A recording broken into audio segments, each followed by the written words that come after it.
चरणजीत चन्नी साबका मुख्यमंत्री दे भांजे भुपिंदर सिंह हानी ਦਾ ਜ਼ਿਕਰ ਕਰਾਂਗੇ। ਹਾਈ ਕੋਰਟ ਤੋਂ ਪੱਕੀ ਜ਼ਮਾਨਤ ਹਾਨੀ ਨੂੰ ਮਿਲ ਚੁੱਕੀ ਹੈ। ਦਰਅਸਲ ਪੰਜਾਬ ਦੇ ਸਾਬਕਾ ਮੁੱਖ ਮੰਤਰੀ ਚਰਨਜੀਤ ਚੰਨੀ ਦੇ ਭਤੀਜੇ ਭਾਂਜੇ ਭੁਪਿੰਦਰ ਹਾਨੀ ਤੇ ਰੇਡ ਹੋਈ ਸੀ। ਕਰੋੜਾਂ ਰੁਪਏ ਦੀ ਬਰਾਮਦਗੀ ਦਾ ਦਾਅਵਾ ਇਨਫੋਰਸਮੈਂਟ ਔਰ ਡਾਇਰੈਕਟੋਰੇਟ ਦੀਆਂ ਟੀਮਾਂ ਨੇ ਕੀਤਾ। ਆਲੀਸ਼ਾਨ ਗੱਡੀਆਂ ਦਾ ਵੀ ਜ਼ਿਕਰ ਹੋਇਆ, ਬੰਗਲੇ ਦਾ ਵੀ ਜ਼ਿਕਰ ਹੋਇਆ, ਪਰ ਪੱਕੀ ਜ਼ਮਾਨਤ ਹਾਨੀ ਨੂੰ ਮਿਲੀ ਹੈ।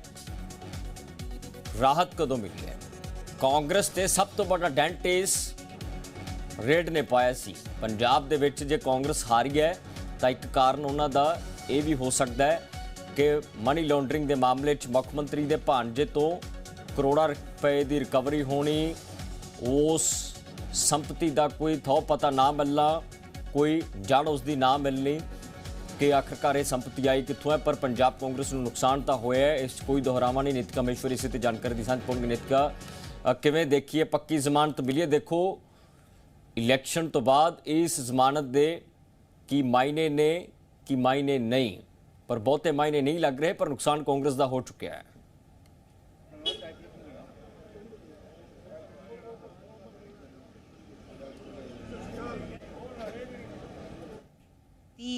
नवंबर ਨੂੰ ਜਿਹੜਾ ਹੈ ਈਡੀ ਨੇ ਕਾਰਵਾਈ ਕੀਤੀ ਸੀ। FIR ਜਿਹੜੀ ਆ ਉਹ ਦਰਜ ਕੀਤੀ ਸੀਗੀ। ਉਸ ਤੋਂ ਬਾਅਦ ਲਗਾਤਾਰ ਜੇਲ੍ਹ ਦੇ ਵਿੱਚ ਬੰਦ ਨੇ ਭੁਪਿੰਦਰ ਸਿੰਘ ਹਾਨੀ, क्योंकि चरणजीत सिंह चन्नी दे भांजे ने। इसलिए कह सकते हैं कि कांग्रेस नूं जिहड़ा डेंट जरूर लग्या सीगा जदों हनी ते कार्रवाई ईडी ने कीती सी। इत्थों तक कि 10 करोड़ रुपए जिहड़े ने ओह हनी दे घरों बरामद होए सीगे। नाल ही ये कहा जा रहा सीगा कि यह कार्रवाई जिहड़ी इत्थों तक नहीं रुकेगी, बल्कि उस वेले दे मुख मंत्री चरणजीत सिंह चन्नी ते भी कार्रवाई की जा सकती है, उन्हां ते भी शिकंजा जिहड़ा है ओह ईडी कस सकती है। पर तुहानूं दस दईए कि खुद चन्नी जिहड़े ने वो ईडी के सामने पेश भी हुए सी। इसकी जानकारी उन्होंने खुद ट्वीट करके दी सी कि ईडी ने मैनू बुलाया सी ते मैं जांच दे विच शामिल भी होया ते पुछगिछ जिहड़ी है मेरे तो कीती गई।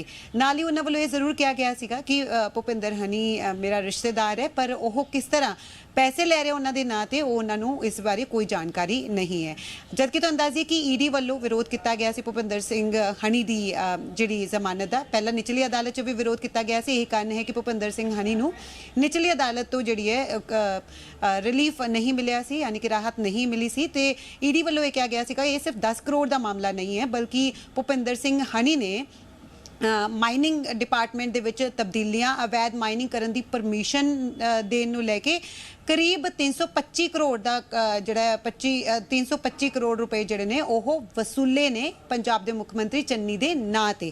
हालांकि तो अंदाजी है कि कई बार ईडी जिहड़ी है ओह रिमांड ते जिहड़ी है ओह हनी नूं लै चुकी है, पुछगिछ कर चुकी है। तो यही जिहड़ा है तर्क, यही दलील जिहड़ी है ओह हाई कोर्ट दे विच उन्हां दे वकील वल्लों दित्ती गई सी कि जिन्नी बार भी रिमांड दे विच लिया गया हनी सिंह तो पुछगिछ जिहड़ी है कीती गई, ओह जांच दे विच पूरी तरह शामिल होया। हुण काफ़ी महीने हो गए तो उसनूं राहत जिहड़ी मिलनी चाहिए। यही कारण है कि हाई कोर्ट ने अज भुपिंदर सिंह हनी नूं फिलहाल रेगूलर बेल जिहड़ी है दे दी है। जिस तरह तुसीं डेंट की गल की, जरूर कांग्रेस नूं जरूर इसका झटका लग्या सीगा, क्योंकि एक वड्डी कार्रवाई जिहड़ी है ईडी वल्लों की गई सी।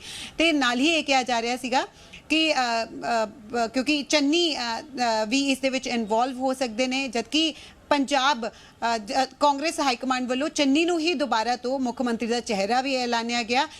ये भी कहा जा रहा है कि करप्शन के कारण, क्योंकि हनी फसे सीगे, उस दे कारण किते ना किते जिहड़ी क्रेडिबिलिटी चन्नी की बनती हुई नज़र आ रही सी कि आम लोगों के मुख्यमंत्री ने, आम इंसान ने, वो किते ना किते जिहड़ी है क्रेडिबिलिटी ते उन्हां दे क्रेडिबिलिटी नूं धक्का लग्या सीगा।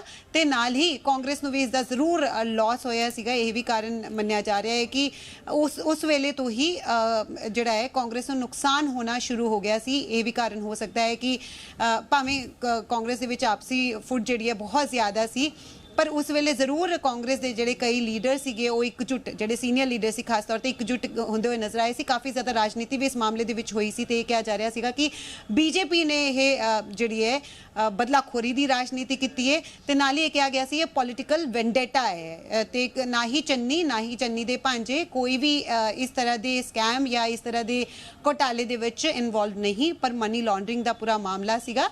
ते नाल ही ईडी वालों ये भी कहा गया सीगा, दावा किया गया सीगा कि हनी ने यह कबूलिया है कि उन्होंने माइनिंग डिपार्टमेंट दे विच ਤਬਾਦਲੇ ਕਰਾਉਣ ਵਾਸਤੇ, ਨਾਲ ਹੀ ਅਵੈਧ ਖਨਨ ਨੂੰ ਲੈ ਕੇ, ਪਰਮਿਸ਼ਨ ਦੇਣ ਨੂੰ ਲੈ ਕੇ ਪੈਸੇ ਜਿਹੜੇ ਆ ਉਹ ਵਸੂਲੇ ਸੀ। ਨਿਤਿਕਾ, ਕੀ ਤਕਨੀਕੀ ਪੱਖ ਦੇਖੀਏ? ਦੇਖੋ, ਬਹੁਤ ਦੇਰ ਬਾਅਦ ਹਨੀ ਨੂੰ ਜ਼ਮਾਨਤ ਮਿਲੀ ਹੈ। ਕਿਸ ਤਰ੍ਹਾਂ ਦਾ ਜਿਹੜਾ ਹਨੀ ਦੇ ਵਕੀਲ ਵੱਲੋਂ ਉਹ ਪੱਖ ਰੱਖਿਆ ਗਿਆ ਹੋਏਗਾ, ਕਿਸ ਤਰ੍ਹਾਂ ਦੀ ਜਿਹੜੀ ਉਹ ਅਦਾਲਤ 'ਚ ਬਹਿਸ ਹੋਈ ਹੋਏਗੀ ਡਿਊਰਿੰਗ ਬੇਲ ਦੇ ਲਈ, ਪਰ ਉਹ ਅਸੀਂ ਟੈਕਨੀਕਲ ਪੱਖ ਜਾਣਨਾ ਚਾਹੁੰਦੇ ਹਾਂ ਕਿ ਦੇਰੀ ਦੇ ਮਾਇਨੇ ਕੀ ਨੇ? ਬੜੀ ਦੇਰੀ ਨਾਲ ਜ਼ਮਾਨਤ ਮਿਲੀ ਹੈ, ਪੱਖ ਕਿਸ ਹਿਸਾਬ ਨਾਲ ਭੁਪਿੰਦਰ ਹਨੀ ਦੇ ਵਕੀਲ ਵੱਲੋਂ ਅਦਾਲਤ 'ਚ ਰੱਖਿਆ ਗਿਆ ਕਿ ਅਦਾਲਤ ਨੂੰ ਲੱਗਿਆ ਕਿ ਠੀਕ ਹੈ, ਇਸ ਨੂੰ ਪੱਕੀ ਜ਼ਮਾਨਤ ਦੇ ਦੇਣੀ ਠੀਕ ਹੈ? ਦੇਖੋ, ਅਜਿਹੇ ਮਾਮਲਿਆਂ 'ਚ ਤੁਹਾਨੂੰ ਦੱਸ ਦਈਏ ਕਿ ਭਾਵੇਂ ਹਨੀ ਸਿੰਘ ਨੂੰ ਜਿਹੜਾ ਹੈ ਨਿਚਲੀ ਅਦਾਲਤ ਤੋਂ ਰਾਹਤ ਨਹੀਂ ਮਿਲੀ, ਪਰ ਤੁਹਾਨੂੰ ਦੱਸ ਦਈਏ ਕਿ ਉਹਨਾਂ ਦੇ ਵਕੀਲ ਵੱਲੋਂ ਕੋਰਟ ਦੇ ਵਿੱਚ ਕਿਹਾ ਗਿਆ ਸੀਗਾ ਕਿ ਰਿਮਾਂਡ ਤੇ ਕਈ ਵਾਰ ਈਡੀ ਲੈ ਚੁੱਕੀ ਹੈ, ਪੁੱਛਗਿੱਛ ਕਰ ਚੁੱਕੀ ਹੈ। ਜਿਨ੍ਹਾਂ ਦੇ ਨਾਂ ਇਸ ਦੇ ਵਿੱਚ ਸਾਹਮਣੇ ਆ ਰਹੇ ਸੀਗੇ ਉਹਨਾਂ ਤੋਂ ਵੀ ਈਡੀ ਜਿਹੜੀ ਉਹ ਲਗਾਤਾਰ ਪੁੱਛਗਿੱਛ ਕਰ ਰਹੀ ਹੈ। ਫਿਲਹਾਲ ਰਿਮਾਂਡ ਜਿਹੜਾ ਹੈ ਉਹ ਹਨੀ ਦਾ ਨਹੀਂ ਮੰਗਿਆ ਗਿਆ ਪਿਛਲੇ ਮਹੀਨਿਆਂ ਦੇ ਵਿੱਚ, ਇਸ ਲਈ ਜੇਲ੍ਹ ਦੇ ਵਿੱਚ ਬੰਦ ਹਨੀ ਨੂੰ ਹੁਣ ਜੇਲ੍ਹ ਤੋਂ ਬਾਹਰ ਆਉਣ ਦਾ ਪੂਰਾ ਹੱਕ ਹੈ। ਜਦਕਿ ਤੁਹਾਨੂੰ ਦੱਸ ਦਈਏ ਕਿ ਈਡੀ ਵੱਲੋਂ ਜ਼ਰੂਰ ਕਿਹਾ ਗਿਆ ਸੀ ਇਹ ਕਿ ਇਹ ਸਿਰਫ 10 ਕਰੋੜ ਦਾ ਮਾਮਲਾ ਨਹੀਂ ਹੈ, ਬਲਕਿ 300 ਤੋਂ ਉੱਪਰ ਲੋਕੇਸ਼ ਨਾਰੰਗ ਜਿਹੜੇ ਨੇ ਉਹ ਈਡੀ ਦੇ ਵਕੀਲ ਸੀਗੇ, ਉਹਨਾਂ ਵੱਲੋਂ ਕਿਹਾ ਗਿਆ ਸੀਗਾ ਕਿ 300 ਕਰੋੜ ਤੋਂ ਉੱਤੇ ਦਾ ਇਹ ਮਾਮਲਾ ਹੋ ਸਕਦਾ ਹੈ, ਕਿਉਂਕਿ ਪੰਜਾਬ ਦੇ ਵਿੱਚ ਲਗਾਤਾਰ ਇਲੀਗਲ ਮਾਈਨਿੰਗ ਹੁੰਦੀ ਰਹੀ ਤੇ ਉਹਦੇ ਲਈ ਖੁਦ ਹਨੀ ਨੇ ਇਹ ਮੰਨਿਆ ਹੈ ਕਿ ਉਹ ਪੈਸੇ ਵਸੂਲਦੇ ਰਹੇ ਨੇ, ਤਬਾਦਲੇ ਕਰਾਉਣ ਨੂੰ ਲੈ ਕੇ ਪੈਸੇ ਵਸੂਲਦੇ ਰਹੇ ਨੇ। ਉਹਨਾਂ ਵੱਲੋਂ ਜ਼ਰੂਰ ਵਿਰੋਧ ਕੀਤਾ ਗਿਆ ਸੀਗਾ, ਪਰ ਕਿਉਂਕਿ ਹਾਲ ਹੀ ਦੇ ਦਿਨਾਂ ਦੇ ਵਿੱਚ ਈਡੀ ਵੱਲੋਂ ਹਨੀ ਦਾ ਰਿਮਾਂਡ ਜਿਹੜਾ ਉਹ ਨਹੀਂ ਮੰਗਿਆ ਗਿਆ ਤੇ ਨਾਲ ਹੀ ਚਾਹੇ ਰੈਗੂਲਰ ਬੇਲ ਮਿਲ ਜੇ, ਪਰ ਇਸ ਦਾ ਮਤਲਬ ਇਹ ਨਹੀਂ ਹੈ ਕਿ ਹਨੀ ਨੂੰ ਜਦੋਂ ਈਡੀ ਪੁੱਛਗਿੱਛ ਲਈ ਸੱਦੇਗੀ ਤਾਂ ਉਹਨੂੰ ਸ਼ਾਮਲ ਨਹੀਂ ਹੋਣਾ ਪਏਗਾ।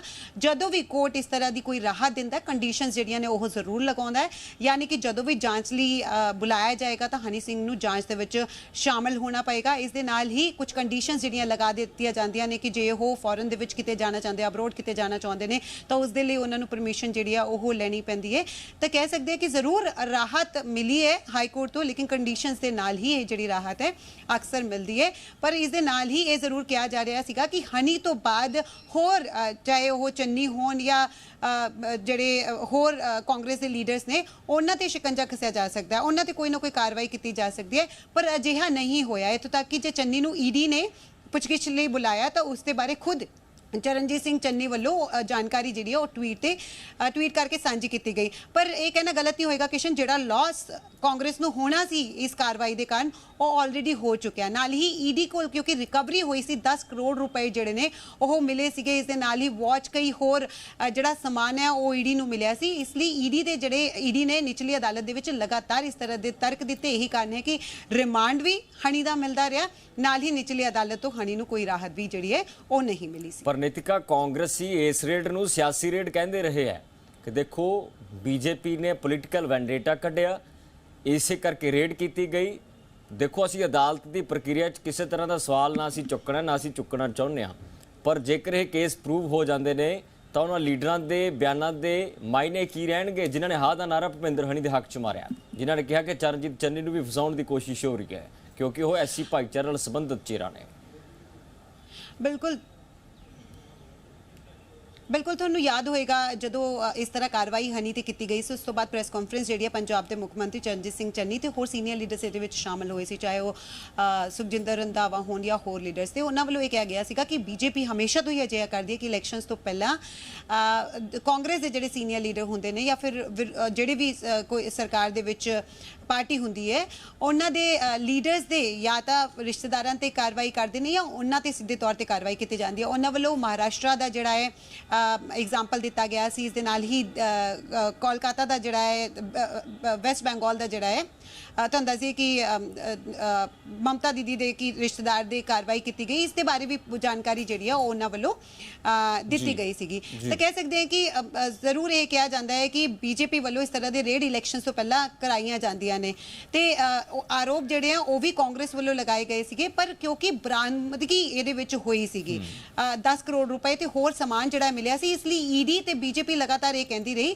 ਕਿ ਜੇ ਅਜਿਹਾ ਸੀ ਤਾਂ ਫਿਰ ਸਟੈਂਡ ਕਾਂਗਰਸ ਕਿਵੇਂ ਲੈ ਸਕਦੀ ਹੈ, ਕਿਉਂਕਿ ਰੁਪਏ ਯਾਨੀ ਕਿ ਕੈਸ਼ ਜਿਹੜਾ ਹੈ ਉਹ ਵੀ ਬਰਾਮਦ ਹੋਇਆ, ਨਾਲ ਹੀ ਹੋਰ ਸਮਾਨ ਵੀ ਜਿਹੜਾ ਹੈ ਬਰਾਮਦ ਹੋਇਆ। ਪਰ ਈਡੀ ਵੱਲੋਂ ਇਹ ਵੀ ਦਾਅਵਾ ਜਿਹੜਾ ਹੈ ਜ਼ਰੂਰ ਕੀਤਾ ਗਿਆ ਸੀਗਾ ਕਿ ਹਨੀ ਵੱਲੋਂ ਕਬੂਲੀ ਗਈ ਇਹ ਗੱਲ ਕਿ ਉਹਨਾਂ ਨੇ ਤਬਾਦਲੇ ਕਰਾਉਣ ਵਾਸਤੇ ਤੇ ਨਾਲ ਹੀ ਇਲੀਗਲ ਮਾਈਨਿੰਗ ਕਰਾਉਣ ਨੂੰ ਲੈ ਕੇ ਪੈਸੇ ਜਿਹੜੇ ਨੇ ਉਹ ਜ਼ਰੂਰ ਲਏ ਸੀ। ਇਹ ਈਡੀ ਵੱਲੋਂ ਦਾਅਵਾ ਵੀ ਜਿਹੜਾ ਹੈ ਉਹ ਕੀਤਾ ਗਿਆ।